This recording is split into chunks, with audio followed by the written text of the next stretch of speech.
Post news में आपका फिर से स्वागत है। यदि आपने चैनल को सब्सक्राइब नहीं किया तो तुरंत कर लें, बेल आइकन का बटन दबा दें, वीडियो को लाइक अभी से कर लें, नहीं तो बाद में आप इस वीडियो में खो जाएंगे।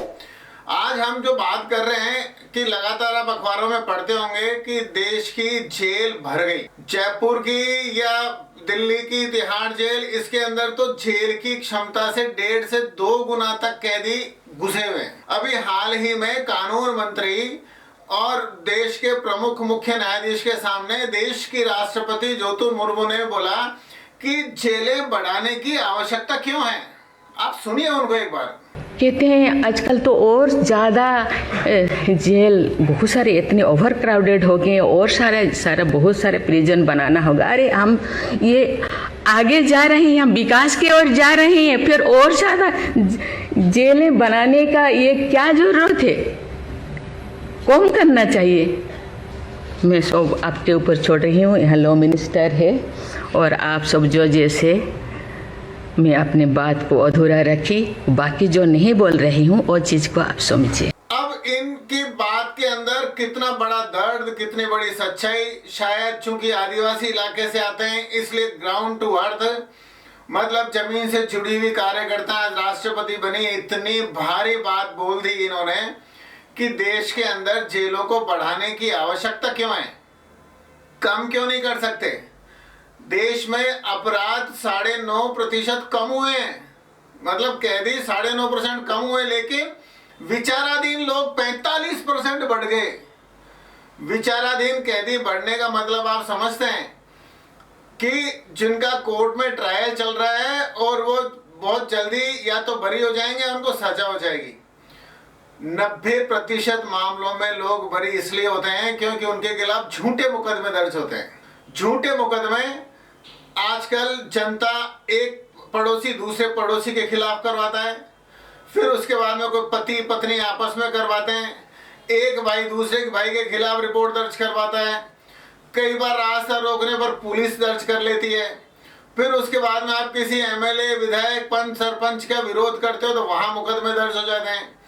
तो मुकदमे दर्ज होने की ऐसी लीला चल रही है हिंदुस्तान में कि देश की जेलों में 45% विचाराधीन कैदी घुसे हुए हैं, जब मतलब अपराध कम हो रहे हैं और ये जो नौटंकीबाजी है ना, ये थोड़ी सी बढ़ रही है।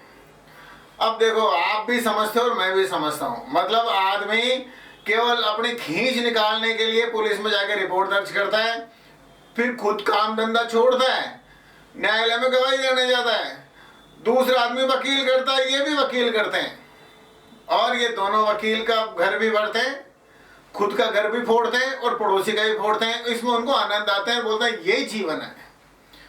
अब यदि यही जीवन लोगों का हो गया कि एक दूसरे पे मुकदमे करो और वकील करो, कोर्ट में जाओ और फिर बाद में जब मुकदमा खत्म हो जाए तो गणेश जी के प्रसाद चढ़ाओ कि हाँ साहब आज तो मुकदमा खत्म हो गया, ये लो साहब 100 रुपए की मिठाई और ये पार्टी।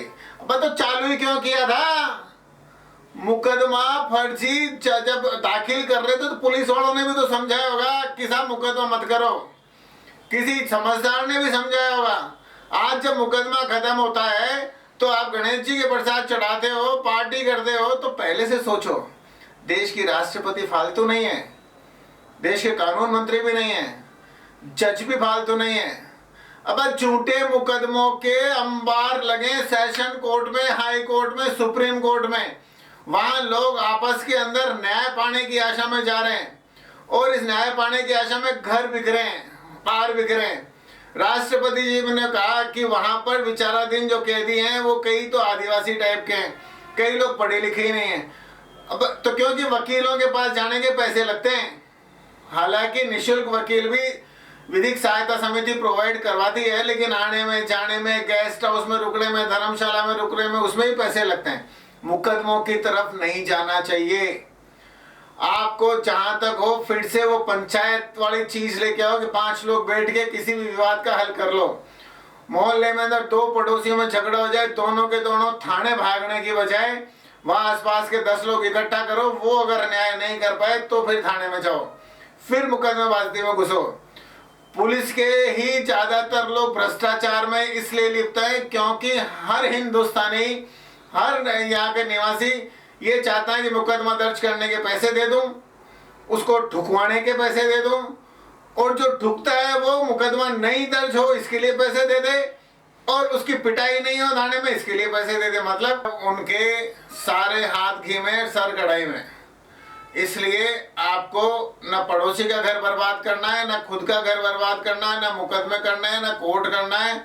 और 90% लोग बाग जो ये समझते हैं वो समझ लीजिए, मुकदमों में सारे के सारे बरी होते हैं। इस बीच में आप और हम सब थक जाते हैं।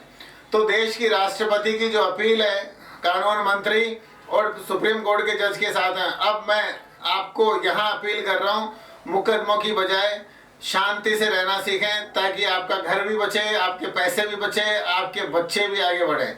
जय हिंद, वंदे मातरम।